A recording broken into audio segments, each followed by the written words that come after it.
If you are someone who has a ton of guests on your podcast, but you're finding it really hard to keep in touch with them or be really strategic with keeping those relationships alive, this episode is for you.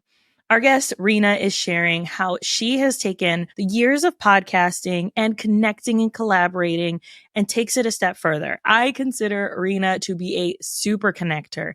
Anyone she sends my way to connect with me, I am always happy to chat with. And I know that she has intentionally curated that conversation. In this episode, we're talking about all things guest management and keeping those relationships alive, sharing about your podcast in unique and fun ways, as well as how to get your podcast in front of the brands that you are currently using and loving. This episode is an absolute wealth of knowledge, so please join me in welcoming Reena to the podcast.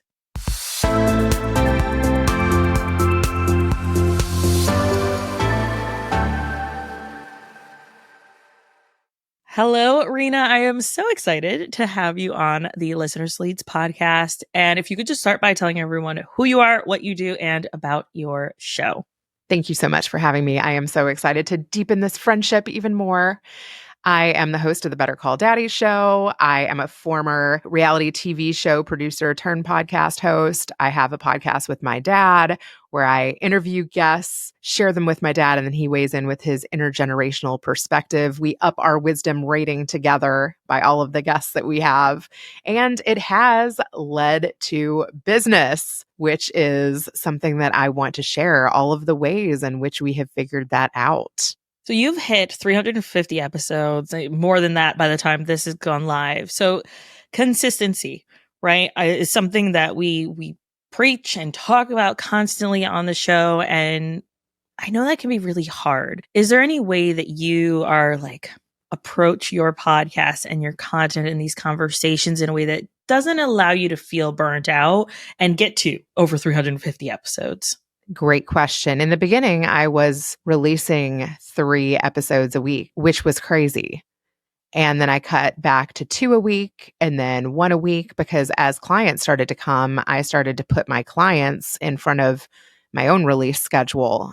I knew that one way to kind of grow your audience was going to be interviewing a wide range of people and subject matters, and not everybody is going to listen to every episode. So I did kind of, hit the ground running.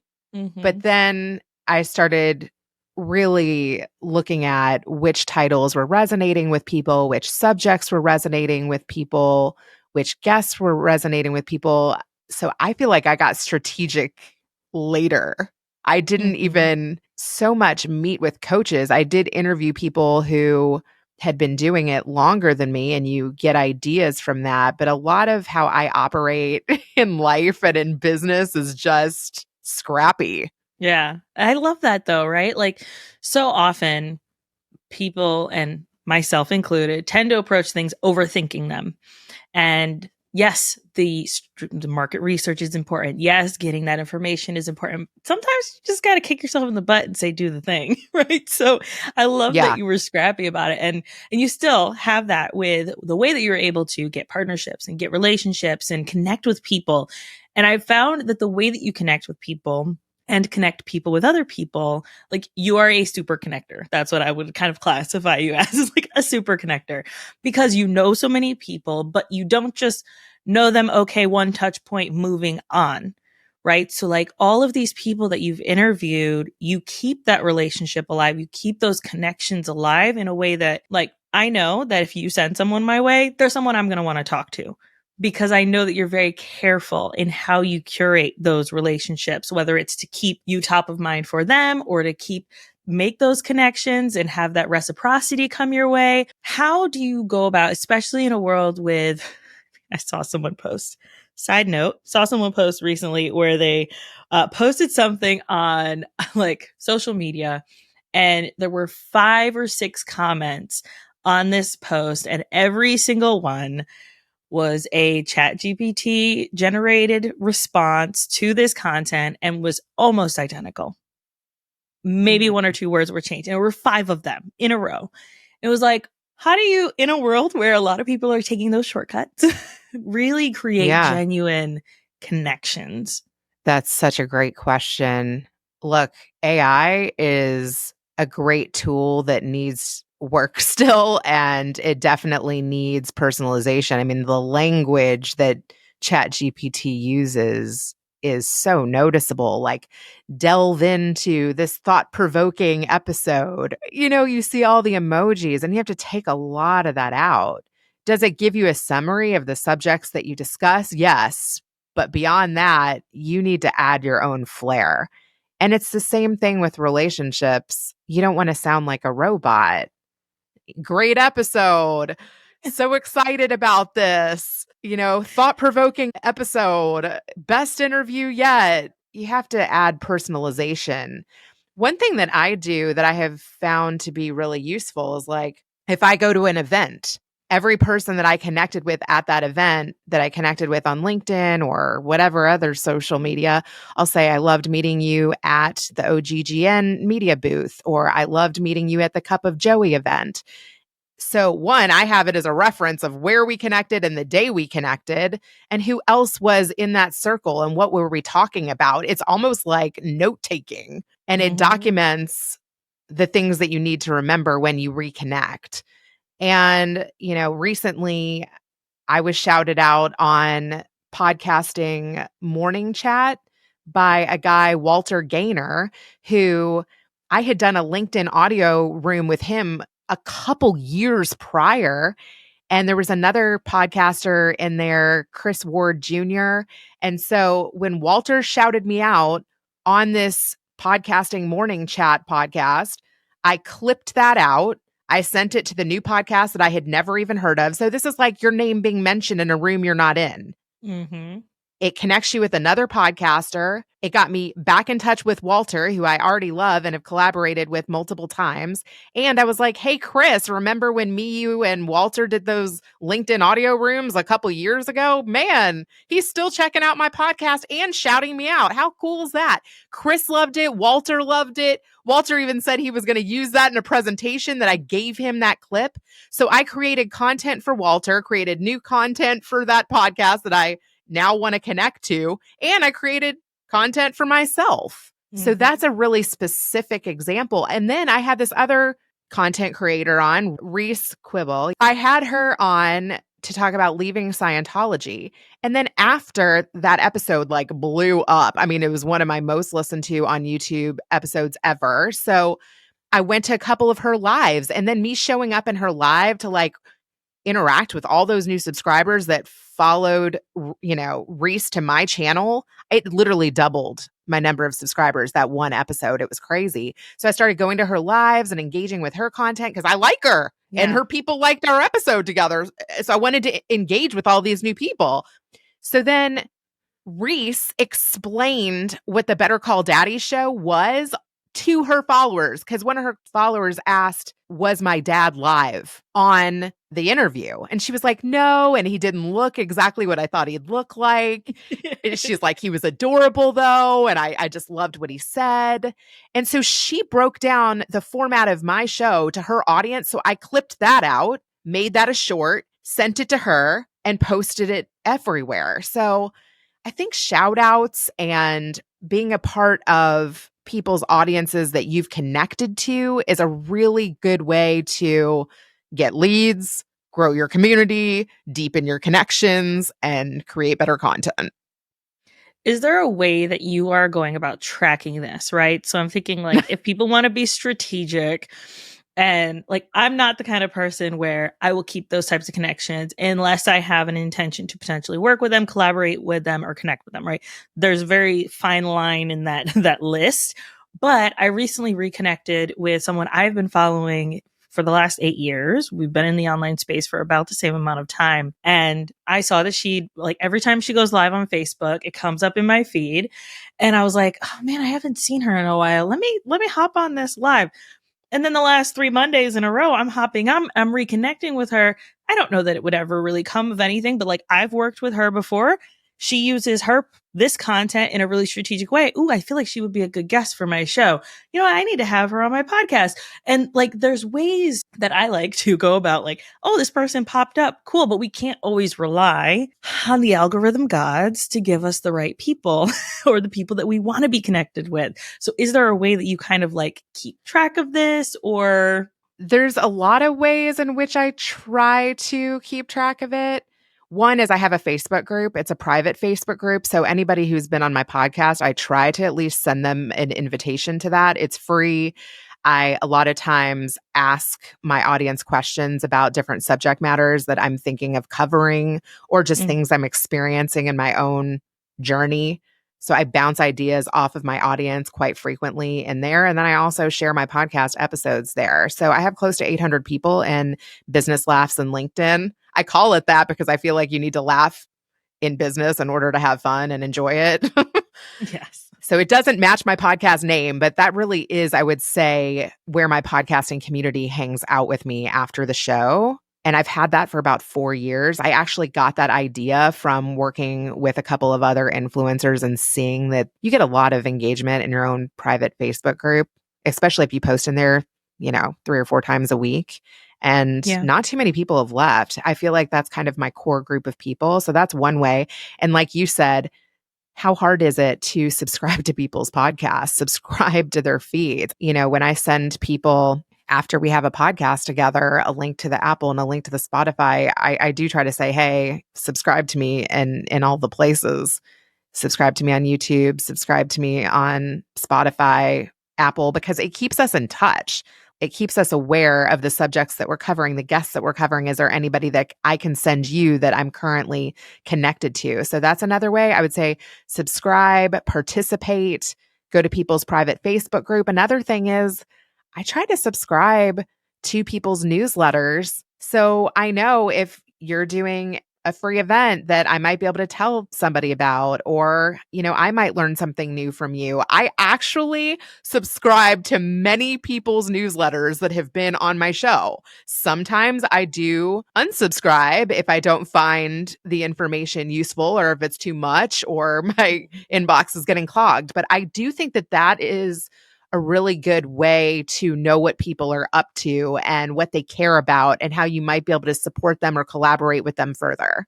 Yeah, I think that's such a great idea too. Like, I'm thinking about even beyond just people that you've had on your show to keep that connection alive, right? But even people that you maybe are stalking a little bit to be on your show, right? And you're maybe I want to get to know them a little more. I want to see where I can make that through line to my own show.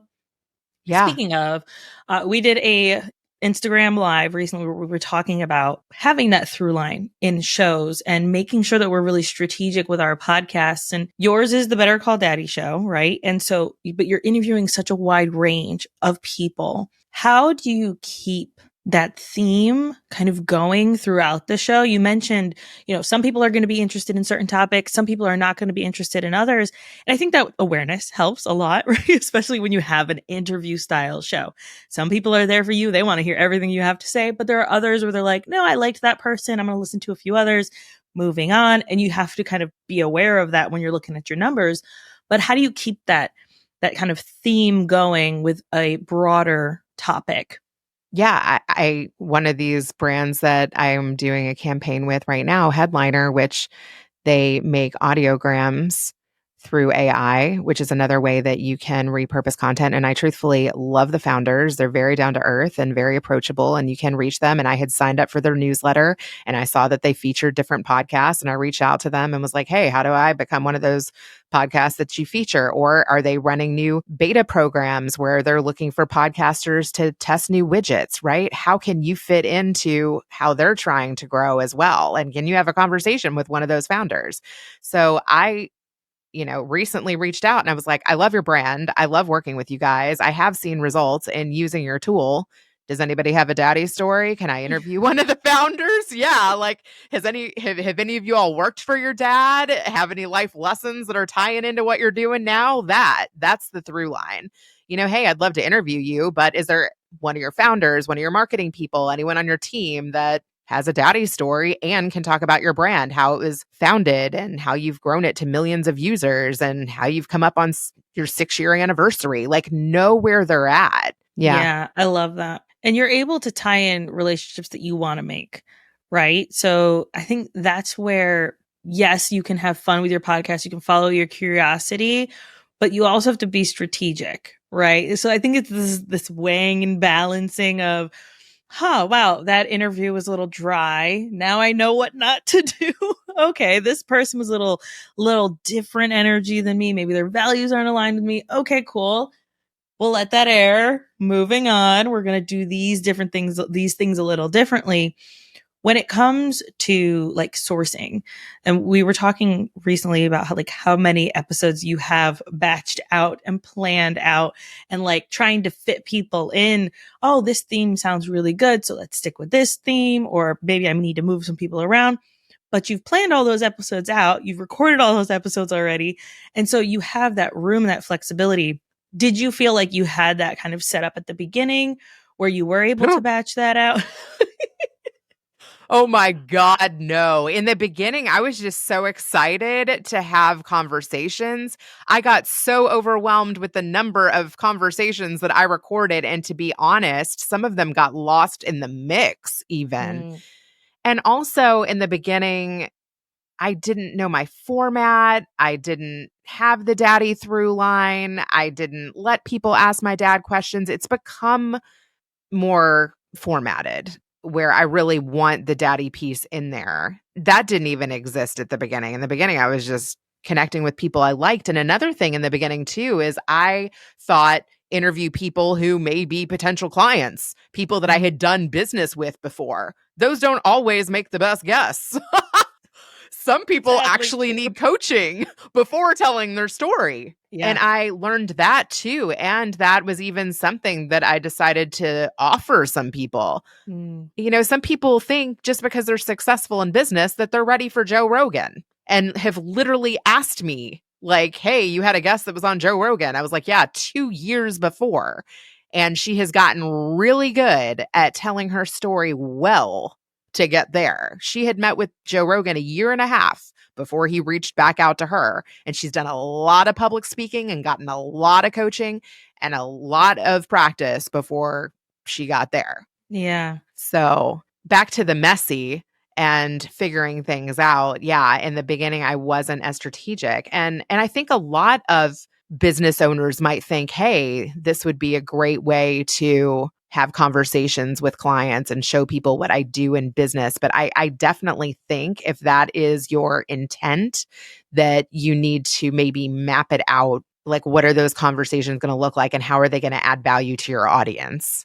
Yes. That one's another one that's a very balanced rope, right? So like you have to decide, and I talk about this a lot with like goals and the goals that we set for our show. And okay, you want to get clients from your show. And I was recently talking to a client about this specifically. I said, is your goal to get clients from your listeners or clients from your guests? Because we're looking at two totally different strategies. We're looking at caring about two totally different numbers.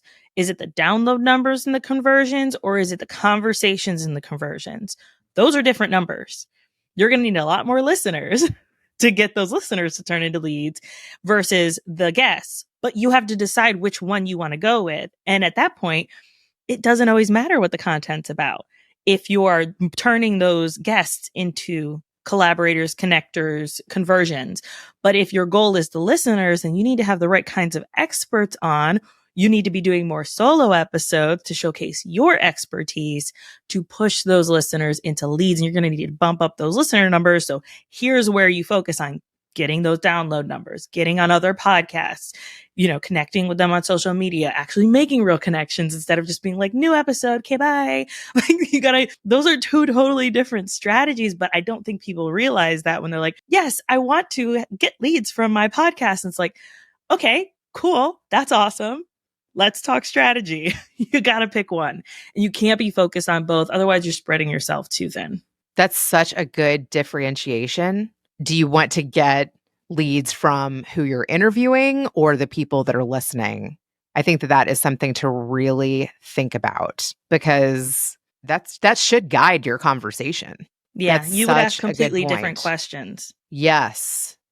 And I have to say, I fell into that trap as well, where in the beginning, I'm like, oh, yeah, if I can just show somebody that I can cut all this together in an entertaining way with custom music and nice graphics and good editing, then they're going to just come my way. But maybe a few. But yeah, I've definitely evolved. And here's even how my most recent client came. I have gotten better at interviewing. I have gotten better at editing and making it flow better and having a format and all of those things. And that comes with time and the number of episodes that you do. Hmm. And so I went to a networking event and I told somebody briefly what my podcast was about. And then the first person who I told, he was like, oh my God, my brother is running a nonprofit in town and he has such a great daddy story. He was like, he started the nonprofit because of his son and he's never told his story before. I was like, wow. Thank you so much for sharing such a heartfelt story. I would love to meet your brother. So he introduces me to the brother. And then at the same event, I met a guy who has a local studio. So I introduced him to the local studio owner, and he loves the behind the scenes. He would prefer to monitor the cameras, monitor the audio, do the live switching. I was like, awesome. What's your fee? Here's my fee. I'll get you paid. I'll do the interview. Let's make some magic together. It was literally like a one meeting close. And now I can interview local people with this guy who has the total setup, and he's a local creator, a creative, an introvert. He prefers the creativity and the blogging and the marketing behind the scenes. I was like, awesome. And I truthfully really do prefer getting to know people, doing the research, helping them tell their story in the best way. And so I'm happy to collaborate with other people that do the same things I do. And I work in a lot of different capacities. I can work as an interviewer, I can work as a scriptwriter, I can work as an editor. But I would say if you want clients, they come in so many different ways. It's just telling people your story again and again and sharing with them the things that you love doing. You know, I my husband went out with this guy who we were friends with from Chicago, John Horick. He was in town for a conference and he was meeting with different investors. He didn't even go to the conference. And he was one of my followers of the podcast. And I was wearing a Nirvana shirt. And he was like, I've been to the Nirvana house. I was like, what? That's cool. And then we got into talking about music and he shared his playlist with me. And then he was like, who can I connect you to? He's like, you're such a connector. He introduced me to this guy that like does events all across the country. And I've also worked in events and helped people with sponsorships and booked speakers for events. There's so many things around podcasting that those skills lend to. You know, you're good at Hmm. booking guests, you're good at who knows how to tell a story, you're good at sponsors and connecting with brands and marketing and being a LinkedIn-aholic and learning what works as far as pitching and so many different ways you can help people. It's just what do you enjoy doing? What do you not enjoy doing? And then collaborating with people that like to do the things you don't like to do. Exactly. Yes. I recently connected with someone who does the pitching and the like guest sourcing. And like that is not something I have any interest in doing. It's not something I can control. No, thank you. I do not do that for my clients. I will happily send people to other people and say, hey, you want to be a strategic partner? It makes sense. You don't do what I do. I don't do what you do, but our clients both need us. So yes, please go to this person and I get a little kickback. Perfect. And obviously I'm clear about that up front with the clients. But yeah, I think that it's so important that we are making connections beyond just the conversations on the podcast or beyond just, oh, cool post. Like, be genuine or don't. Like, or don't post, right? Or don't share. If you don't have, it's kind of like, if you don't have anything nice to say, don't say anything at all. If you don't have anything genuine to say, then don't say anything at all. And I think that what you're doing, especially mentioning like brands. So, yes, you're getting business through your podcast and you're making these connections and you're connecting other people with other people and able to make these strategic partnerships. And you're also partnering up with brands. I have two questions here. One, when it comes to approaching those brands, how do you do that effectively and efficiently? And then second, how do you allow that brand to not take away from your content? Great question.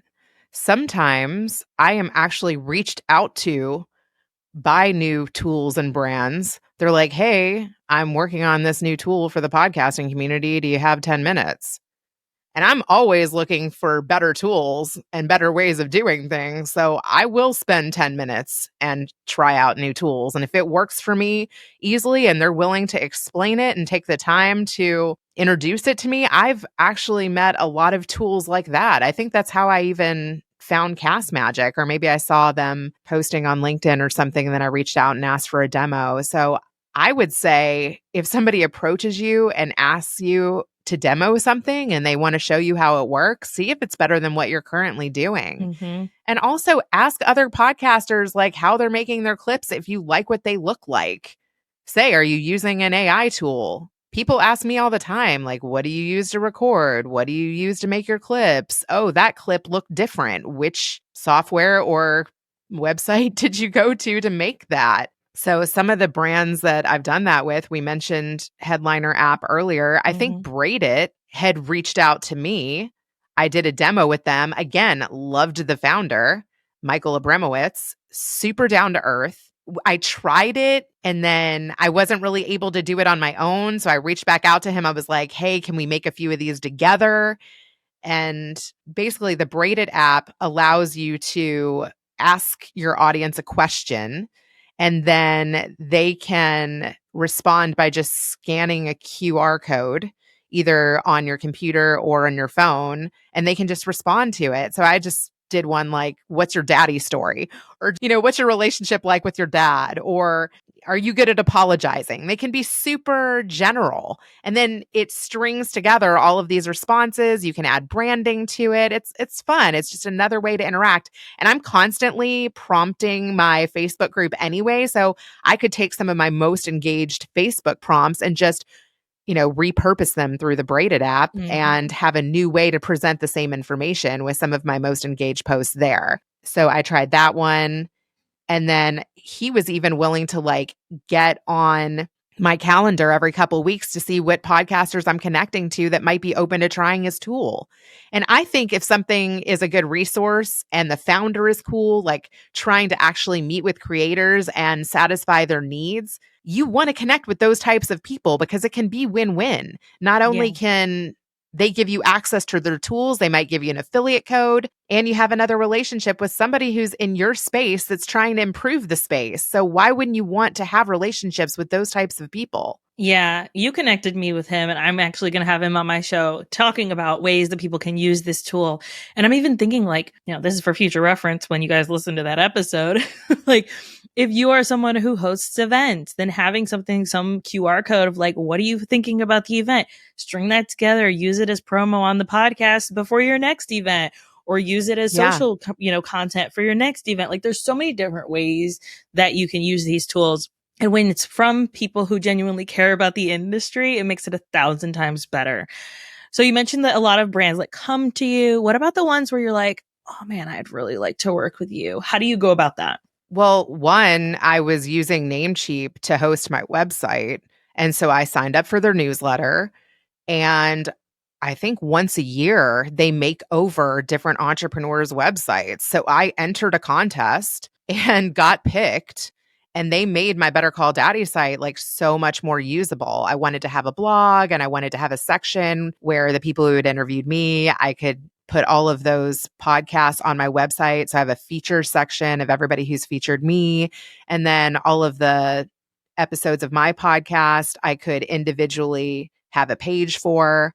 So I just wanted my website to be like more interactive and I wanted to Mhm. grow my email list as well. And so I needed that functionality. Before it was honestly, to be honest, just a landing page. And I think most people kind of start there. Yeah. Have your bio, have your contact information, have some pictures of yourself, have a podcast player where they can listen directly from your site. I mean, that's kind of the basics, right?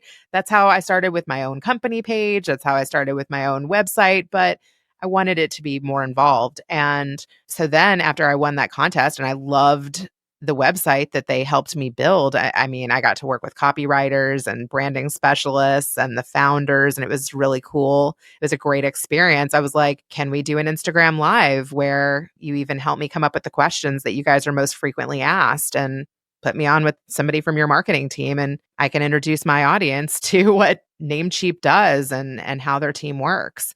Yeah. So they curated an Instagram live with me. And not only that, they made all the graphics and they made like 8 different ones and they gave me the copy. So it was such a win-win because I have no problem posting it. I wanted to make sure the wording was good for their brand. And I was happy with the product that they gave me. So I was happy to put my name on it. And let me tell you, I got hundreds of people to sign up from our 6-month long working together. And even as a thank you, I created a custom host read ad because yes, I did believe in the product that I was selling to my audience. And I don't sell my audience often. So I think that that too was part of why so many people signed up.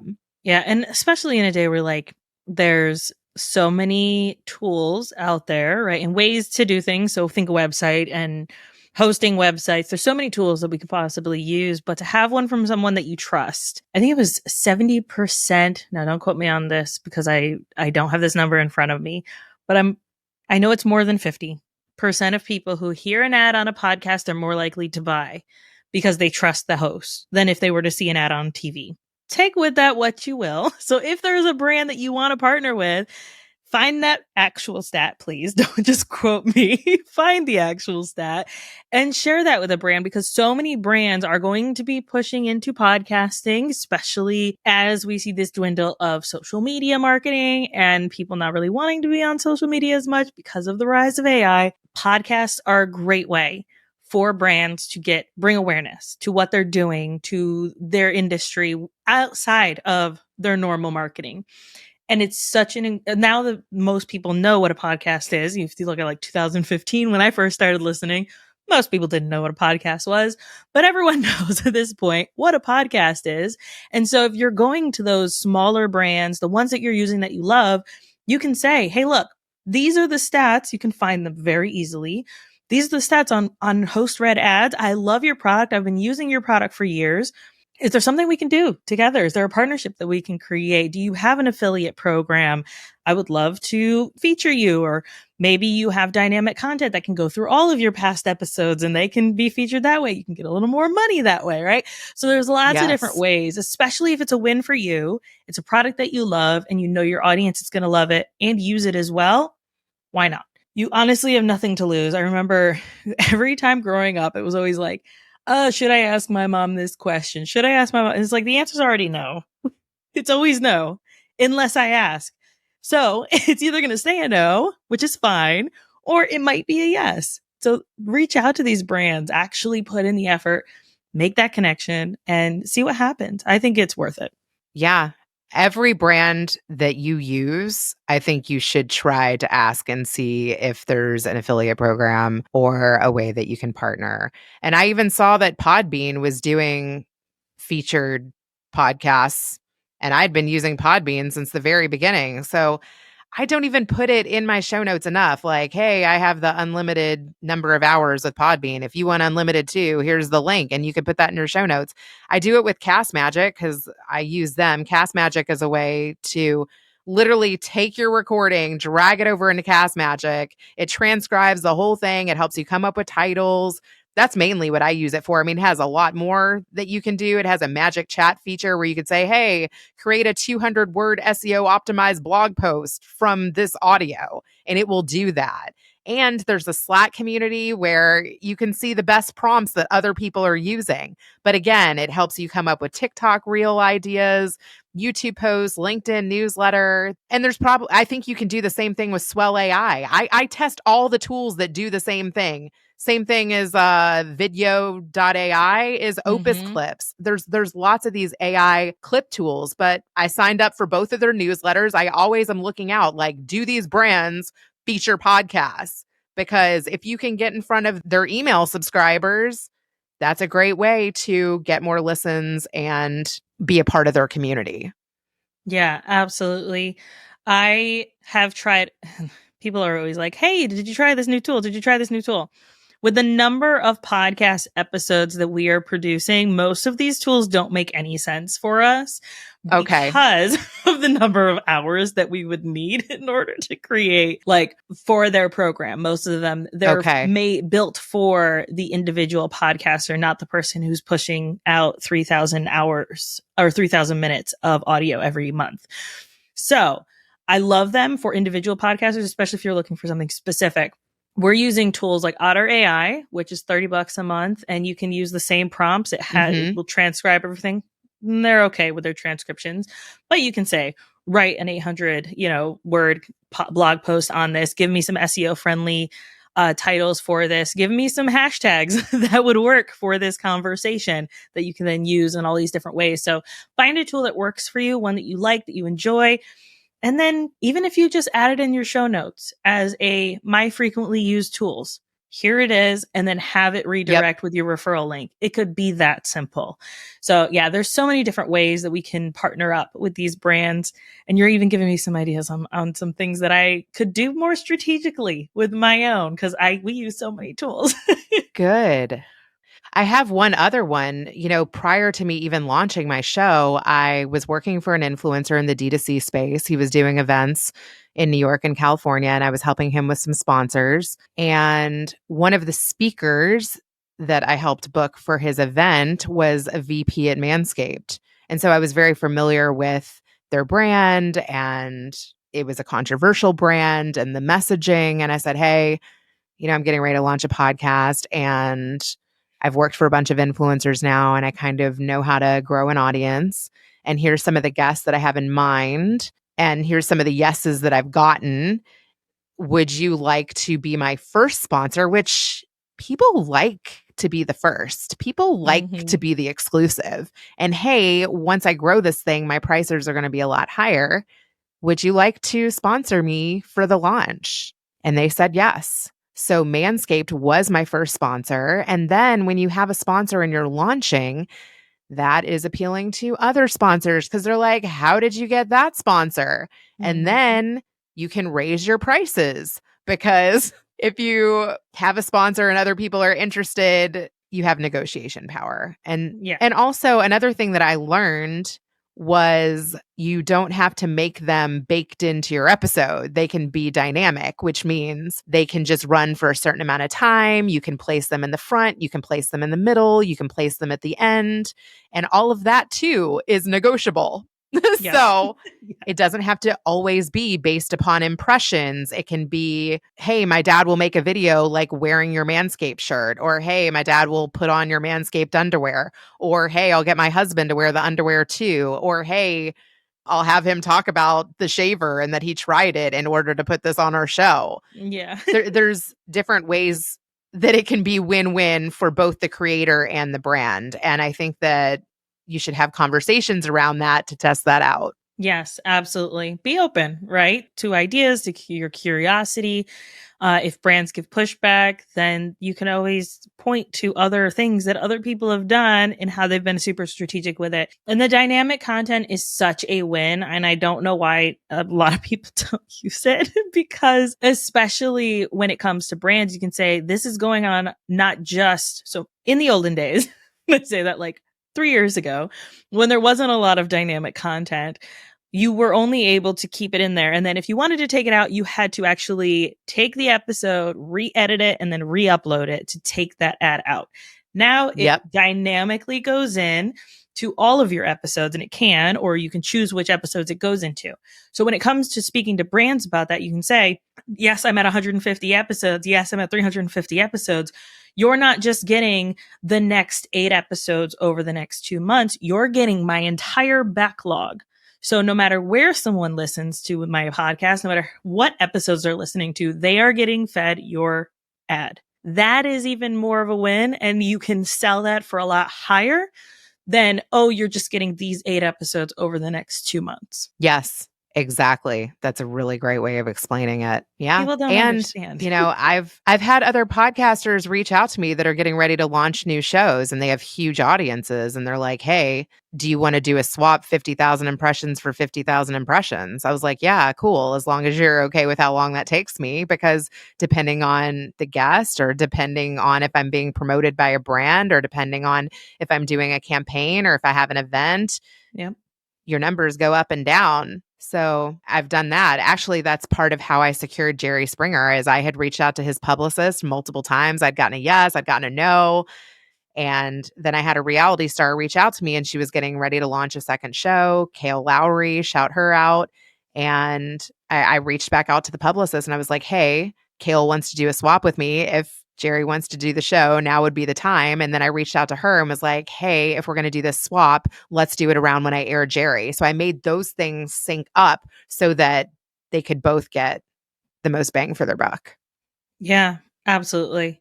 You have to be strategic, right? So if you hadn't planned ahead for your show, if you hadn't been persistently pursuing the people that you really wanted to be on your show, then it would have been like, oh, well, moving on to the next or giving up. That's what I love about what you do is like you stay connected and you stay in touch with these people, not in like a weird, bothersome poke toddler kind of way, but in a way that's like, hey, I love what you're doing, or hey, this would be really beneficial for both of us, right? It's not like you need to be on my Yeah. show because I'm awesome. It's like, no, this is great and I'm awesome and it'll be great for both of us. Even when I was interviewing this business owner to test out a new location yesterday, I said to him, what would be the most beneficial for you to share in talking about this space? And he was like, whoa, I've never even thought about that. Like nobody's asked me that question. I'm like, yeah, that's definitely something to think about. Right? Yes. And so I think it's a mix of sharing personal stories and what you do for business and what you love doing and how you got to where you're at and tying it back to a theme. Yeah. Oh, Reena, this has been so incredible. I know we're getting close on time, guys. I promise we try to keep this under 45 minutes. So if people are like, yes, I want to listen to her show and I want to get to know her and I want to be connected with her in some way, where can people go to find you, get to know you, hang out with you, listen to your show? Thank you so much. You are such an amazing host. And I wanted to bring so much value that hopefully brings people business or helps them get their first sponsor or brand deal. You can find me at bettercalldaddy.com or Reena Friedman Watts on Instagram, LinkedIn, Twitter, Threads, all the social. Awesome. We'll make sure we have links for that in the show notes as well as the blog post. So if you are driving or doing other things, please go there if you want to grab those links as well. Thank you so much, Reena. This has been awesome. Thank you.